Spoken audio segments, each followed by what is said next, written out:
Hello Beans, this is basically how I worked on my track Arcade.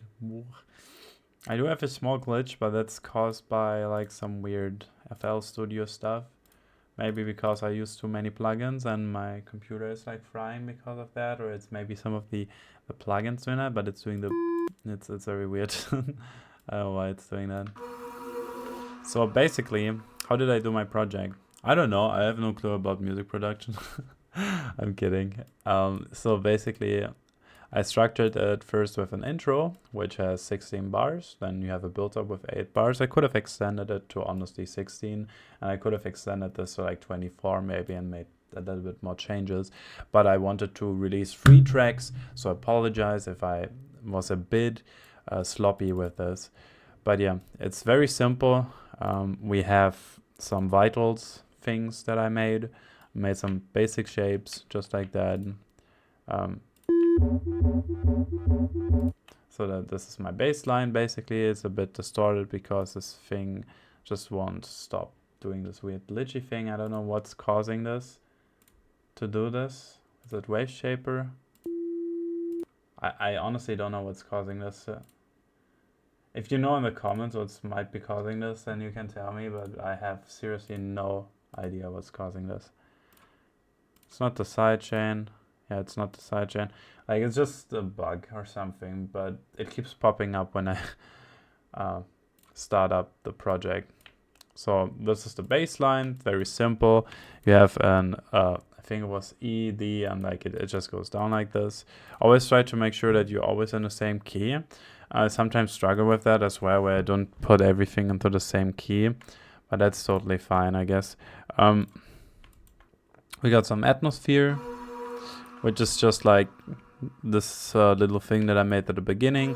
A little bit layering. Layering is the most important part inside of FL Studio that you can do. I used some flex. I changed some of these settings.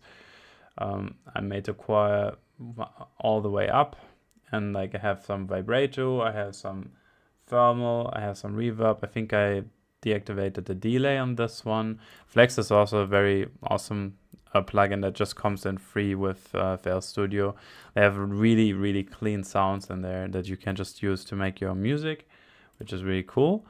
And that is just for the intro section. Then we have a chord progression that we also made in Vital. We just made sure that we have a unison on 8. We have voices on 8 here too. Usually when you make bass or anything like that, you put the voices on 1. Same with this. And then you can also add some more spreading. Honestly, I could have maybe add like another layer with like more spread. Oh wow. I think it's doing that because I have a wrong area selected. Genau. Yeah. Basically, I don't like this about FL Studio, but just how it is. But basically, the automation gets saved, and once you play at the song, at the part of the song, and you have an automation inside of it, it somehow messes with. That's why I'm thinking about changing to Ableton, because Ableton is just not having this issue. So.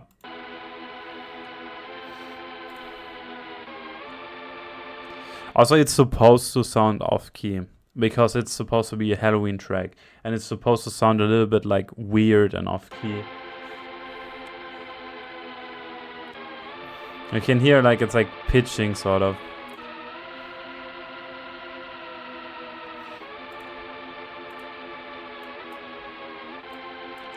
And I basically made this with a simple init preset. It's just what it is. It's an init preset with nothing in it. That's basically what it is. It's just an init preset, nothing else, and that's how I made the chords. You can honestly make the spread higher, which would sound very weird, but if you combine this with, I can just do a production lesson here right now. That is my riser that I made. I'm also gonna get to that as well. So we're just gonna clone this really quickly. So we have the same thing. And we insert it, and then we just put the detune like.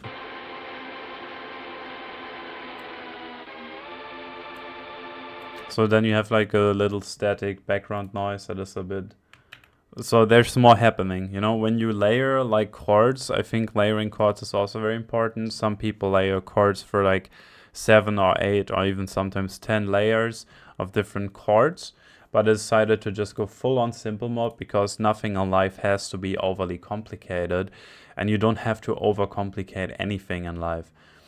What I also did is a KHS. Every plugin that I have is bought, even the license is also bought as well from FL Studio. That's why I'm using it, because I paid for it. So we have a KHS compactor. What does this one do? It's very simple and straightforward. We have a kick and a snare. For example, over here we have the. But what does it do exactly? I have no clue. No, I'm just kidding. So you go to processing, and usually it would select whatever input you have here. Right now I don't have any input set here, but usually you want to have an input set there. So it would, I think it would do something. Or is it just this one it's doing? I don't know. Wait, I'm very confused right now. Oh, I think it's because of the sidechain. The sidechain has the right compactor, I'm sorry. Yeah, I put it on a sidechain. Then you have the mic out on 3, which is gonna be the snare for this one. And for this one, it's gonna be the kick. So we have it on processing. So this one is the kick, which is on 2, the snare is on 3, which makes sense because it's not technically on 3, but like it just gets registered as 3, and you can just select it like that. And what it basically does, when you don't have a sidechain, it just sounds very chaotic, and everything just doesn't sound as good. I can try to disable the sidechain. I will try to just disable the sidechain, and then I will enable it again, just so you can see like how different the drop actually sounds without any sidechain.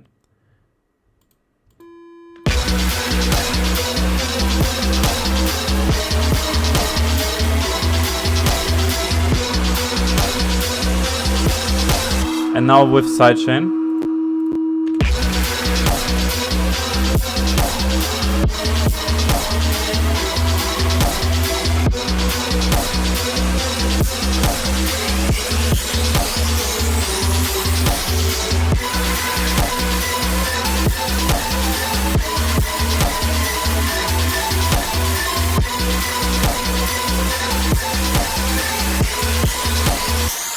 So this is basically like how sidechaining works. It's very like simplified right here. You just select in processing like the kick that you want to attach it to, that you want to sidechain to. Make sure that the kick should be, if you can, make it like an actual like wave file or whatever it is, you know. In this case I have this kick. And then also make sure that when you play with a kick, you route it to a mixer channel, and then that mixer channel has a transient chamber, which kind of looks like this. Without the transient, the kick doesn't sound like that. Like,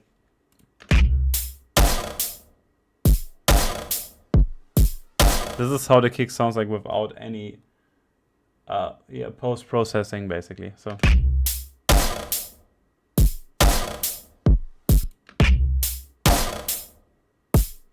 The sound just way cleaner, like more punchier. The other one is more distorted. Still very punchy, but it's way too distorted. Listen to it again. It makes like a...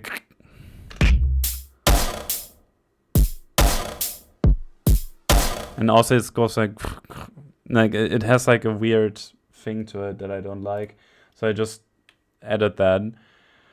You can put on a sound godizer, it's up to you. The compactor doesn't really make any sense here. I don't know why it's here in the project. Yeah, so that's basically what I did. I also layered. Again, layering is very important because otherwise it would sound like this. Let's just remove 2 of these. You can see like that there's like texture missing. See, like there's like texture missing, and the more layers you have, the more textures you add on top of a sound, obviously, and it makes it harder for the viewer to extinguish how many layers there actually are. Same for the hi-hats. I routed them to track 9, so I'm gonna see if I can. Oh wait. Oh, they also routed to the. Okay, you shouldn't do that normally, but since the sound, it actually sounds kind of good. Like, in my opinion, but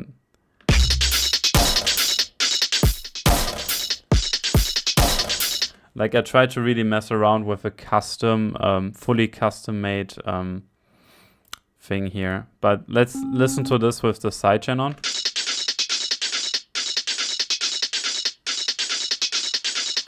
And now,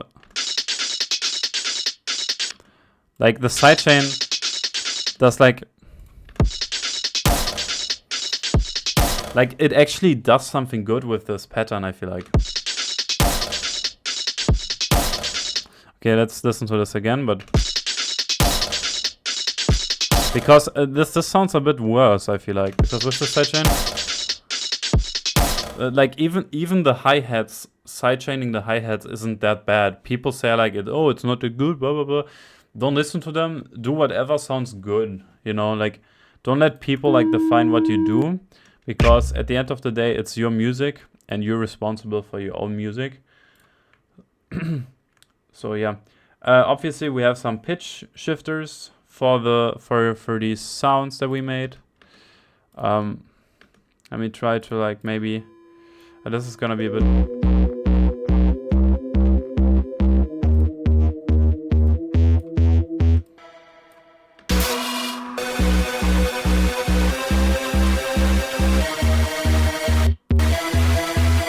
What did I do with the sound? With the lead sound, I basically put on a fruity parametric equalizer, which gets rid of all of the lows.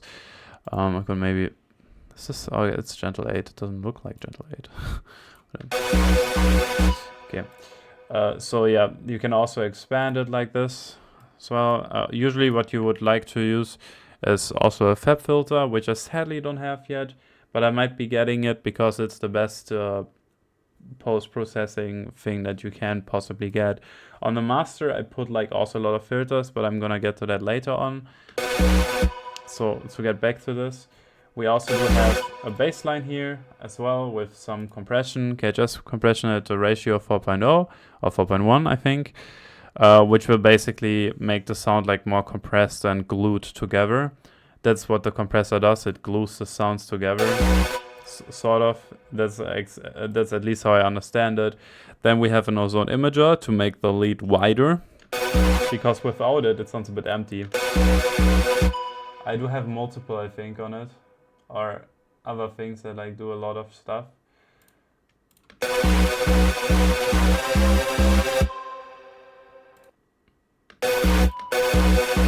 Yeah, it's the FP hype and the ozone imager that's doing all of that.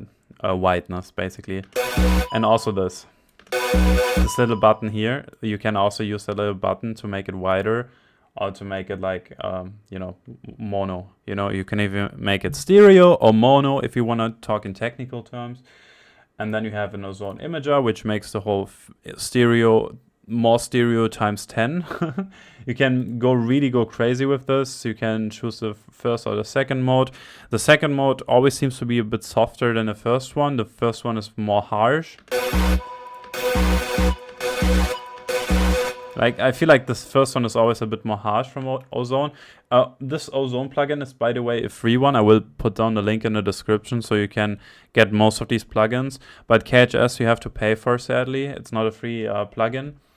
But I hope you don't mind. I don't think it's even that expensive. I think it's like 50 or 100. I'm not sure. And you don't just get like one plugin. You get like 20 of them for that price or more. And those are plugins, okay? And the compressor is really freaking industrial standard, I would say. And the kickstart that comes with it is also the best one that currently exists. Like And the transient shaper is also like the best one that currently exists. So with the buying the KHS things is, you don't do anything wrong with it. Also, Wavebreaker is really cool if you wanna like saturate sounds, and it will automatically like get rid of some frequencies that might be harmful to your ears.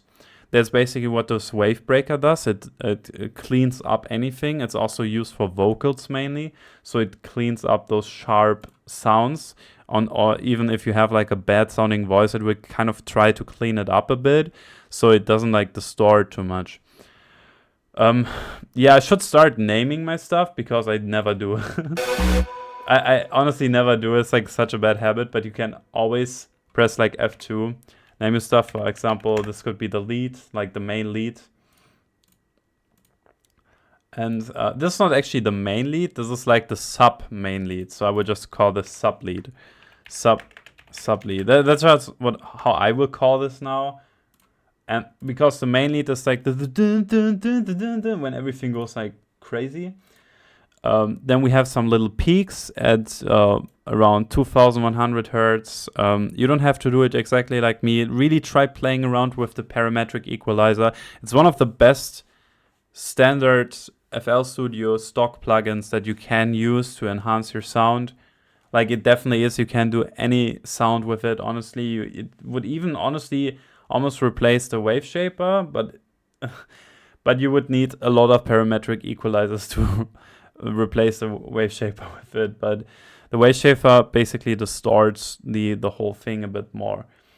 Then you have a soft clipper, so it doesn't go over 0. You always want to make sure that the left side of this channel is always at 0, which it always is. Like, it is right at the 0, right there, where it should always be.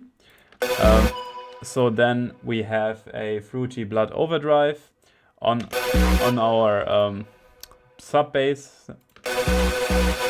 You don't need it, but it will add more texture, extra crunch, which is an additional musical compound for your track. The crunch might sound a bit bad right now, but combined with all of the elements, it will add more textures to everything.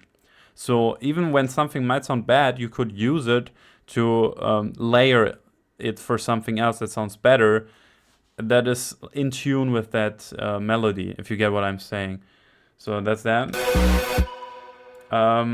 Then we have I'm just quickly trying to go over everything. Then we have a riser. We have another riser, which I also just could have made myself, honestly. They're not that hard to do, and I think I did one myself here. Yeah, this one. This one I made myself.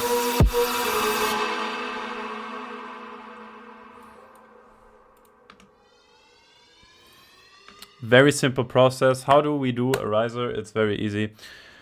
You have an LFO that you put here and here. So basically, on the pitch, you put the LFO, you put that onto the pitch, you just drag and drop it in Vital. Oh, Vital is also a free plugin, by the way, which completely replaces Serum, I would say, or like almost. Serum like has like its own digital effect. Like, if you want to have like really weird, glitchy digital effects in Serum, and sometimes really, yeah, then you can do Serum. But I feel like Vital is like Serum, but 10 times better in everything it does, because you have way more control over everything, and it looks way more clean as well. You can add a chorus to it, a compressor. You can play around with the multiband a little bit. You can also just make it a low band, high band, or a single band, whatever you prefer. Then you can add some distortion to it as well, if you want to. That's basically like how I produce this whole track. Obviously, that's not the only thing that you gotta do. Sometimes you have to add way more stuff to it. There's also a plugin that I used from Frank Pohl, which is the it's kind of like the hype filter, but a free version for it. And Frank Pohl just made like a free version for it, so I used that. I did use like some, like obviously like the Boohoo from Super Mario, you know, like that effect to add for the Halloween vibe-ish effects. I also had some beds that I made here that I put there at the beginning to make it almost spooky. And then we do have some vital automations that I don't even remember what they do because what did I do again? I think they just mess around with some velocities and stuff to make it sound a bit quieter at certain parts. This doesn't sound right. So like this. Yeah, there's also a melody on top. In pattern 12, I made a new melody.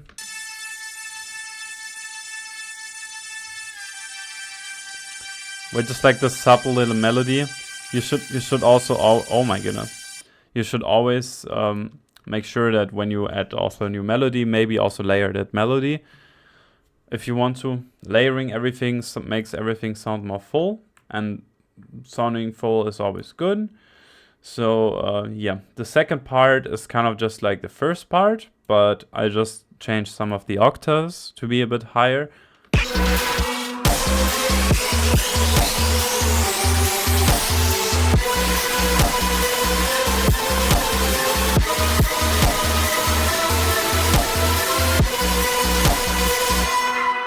Also, this is also a remastered version because, as you notice, it sounds a bit different than from the track that you listen to on YouTube. That's because a Spotify version is actually coming live, and that Spotify version will just have this new mastered version as well. So it will have the new mastered version of the track Arcade.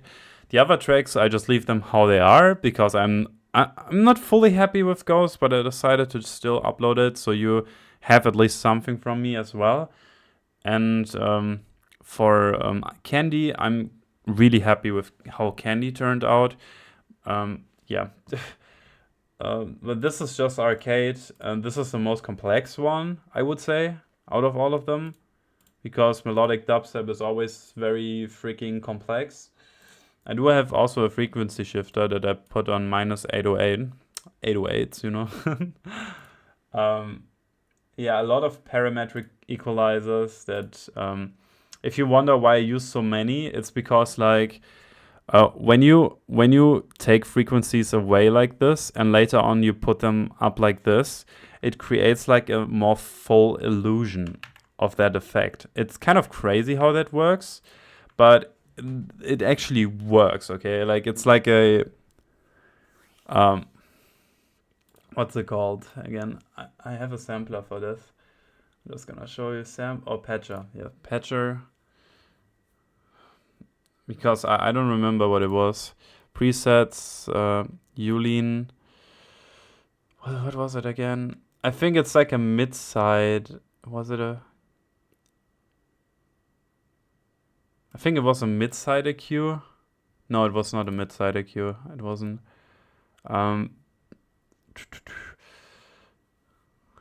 Intelligent humanizer.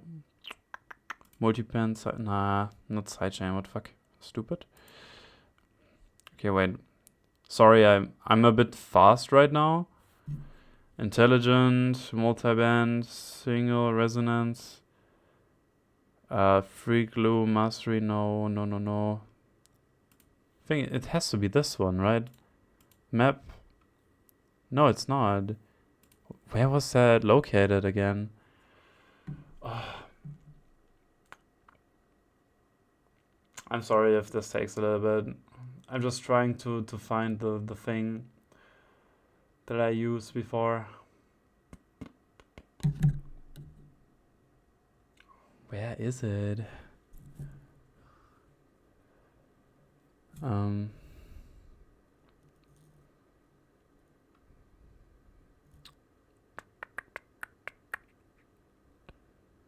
Mid-side EQ was it? Yeah, this one. So you have a side equalizer and a mid equalizer, which is just located here in presets, filter, and then mid-side EQ. So then you have the side and the mids. And what this basically does is like, this is also a splitter. You should maybe also use that as well if you're doing this. Would make sense. So you put this one up and then you put this one down. And then any sound just sounds better. Like any sound just sounds better. Wait, let me just try this out. Let me just like try to like play this track again.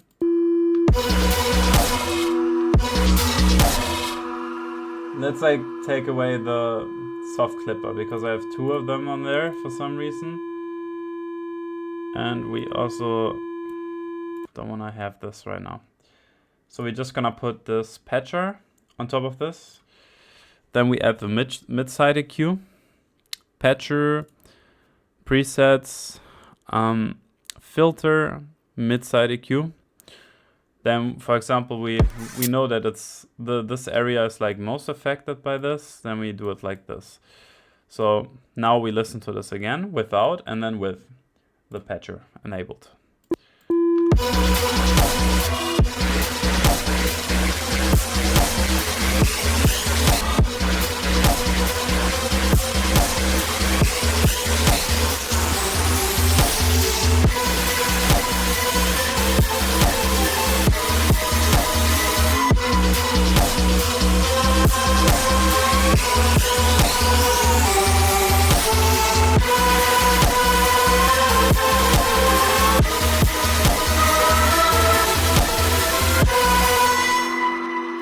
Like it makes some of these frequencies shine a little bit more. Some of those frequencies that were lost, they're like basically being more put in front because of this patcher. So, but you definitely need the mid-side splitter, which I actually forgot about. I think I forgot about actually adding these filters onto these sounds. That's why it might sound still, even with my master, it sounds a little bit bad because I did not put most of them on any of the sounds here. But I still tried my best with this track. You can see, even my master, you can see that I manually put all of these knobs to their places, so I had like the right sounds. It takes a lot of time to listen through the sounds and stuff, but it actually does sound better, so make sure that you do that. I don't want to make this video too long. Yeah, sidechain, I explained that to you. The bass is pretty straightforward. You just put it on mono, almost on mono, not fully mono, but almost on mono. I feel like mid bass is like almost mono, like 1/4 mono, and then the rest is a little bit stereo, I would say. So if you want to make like the sub bass though, like the deep down to the bottom sub bass, then you have to put that sub bass on mono always, if possible. And only if you work with mid bass, then you put it on a little bit more like left side. Then you have a master here, where I have a KHS tape stop, which basically does what it says it does.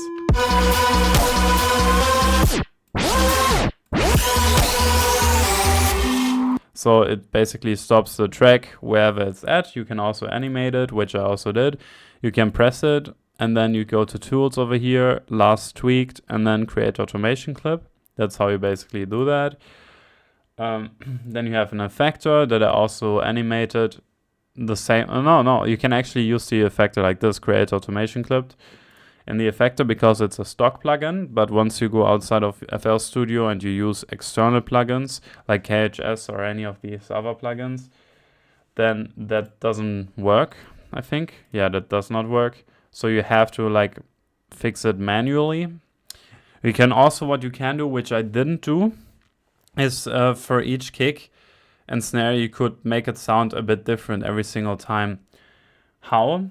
Very simple. You put in flood overdrive and you just play around like this in the automations. Then you have always a different sounding kick and clap every single time to add more uniqueness to your track. That's what you can do. What you can also do, which I didn't explain to you yet, is I didn't actually make use of it much in this track. I feel like only on the main melody I think I did this. Or did I do it at all? I'm not sure.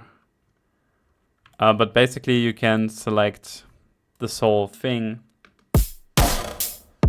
and you can make the velocity of each individual sound a bit more unique, as if you would be playing it on a keyboard, which I didn't, but yeah, I think I did it somewhere, but I'm not sure where I did it again.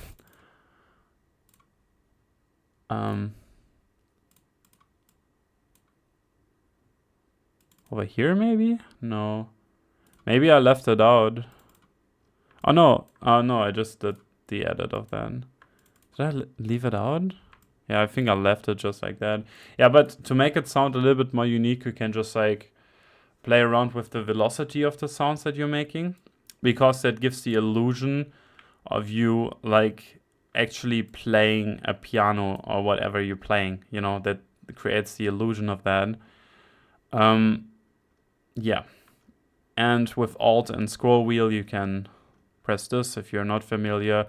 Also with right click, you can, if you hold down right click, you can change between tools like this, which is also very nice. I always do it because at some point you just get used to this because it's way quicker than memorizing any of the shortcuts on the keyboard.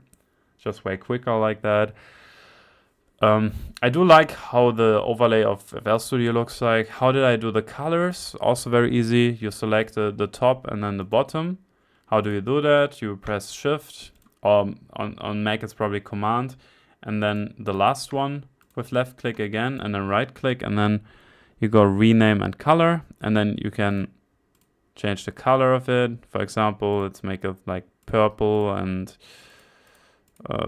green, like this. So it looks like this. It's more Halloween vibey. Then you get like your Halloween like lighting for the patterns. Obviously you want to rename the patterns maybe as well, so they always have like a different name. You want to rename always.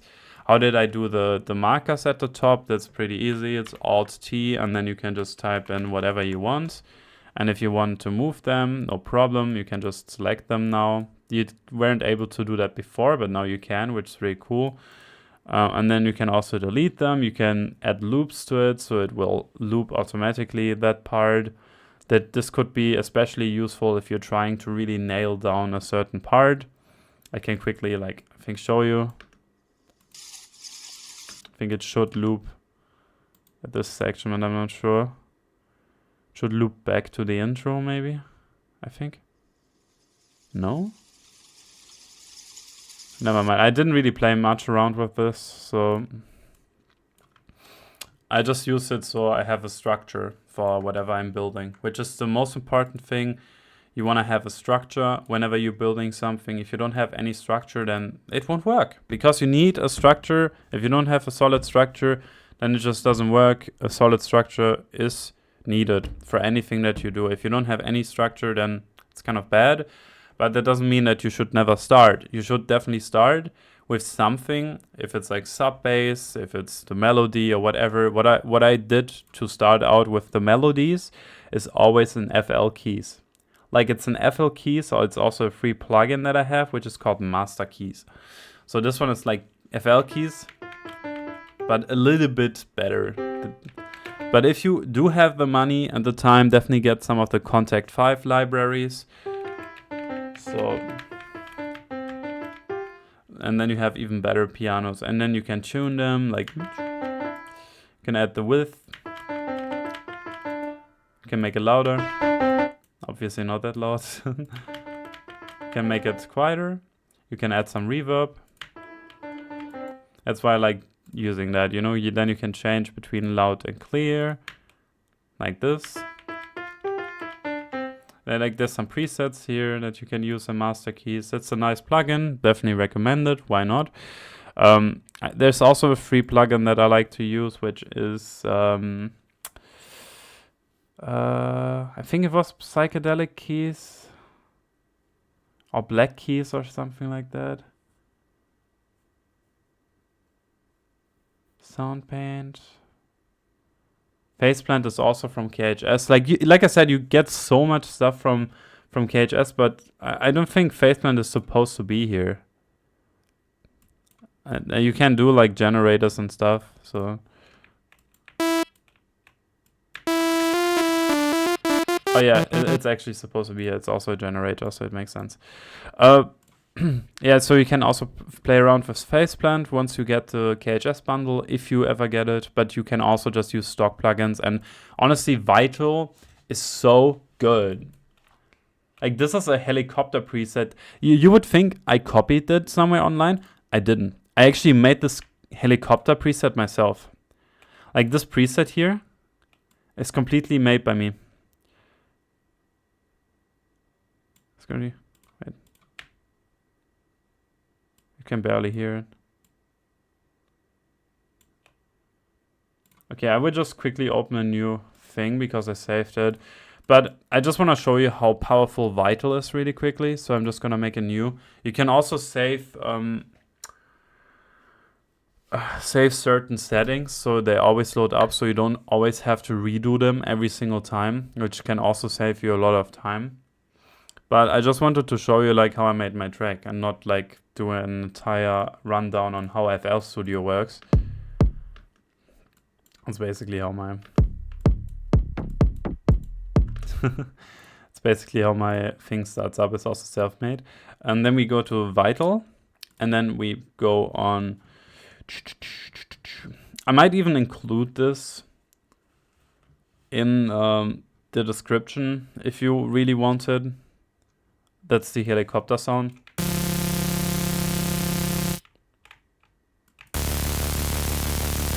Like it actually does sound very close. Like if you go like really deep with the sound.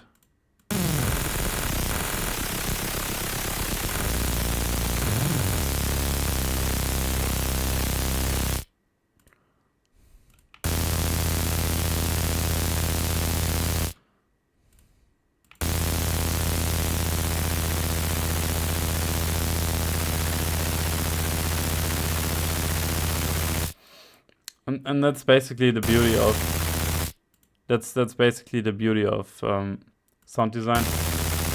Like you have full control. Yeah, we'll just save it like this. This sounds better. You have full control over what you're doing. You know, like you have complete control. Also with Shift, you can change the octaves.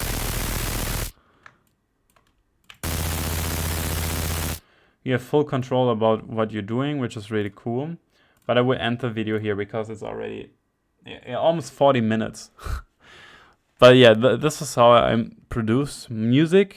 I don't know what else to say. I will just upload it raw.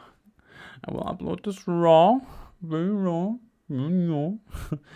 and hopefully it will help anyone that might be dealing with something or anything, so they have something else that they can do. Obviously, you need to pay for FL Studio and any software that you want to buy. I would even recommend you just getting into Ableton maybe. It's up to you. Or Reaper, Ableton, both are really good. Yeah. Thank you for watching, and yeah, hopefully you like this little rundown of our Halloween track. Yeah. Bye bye.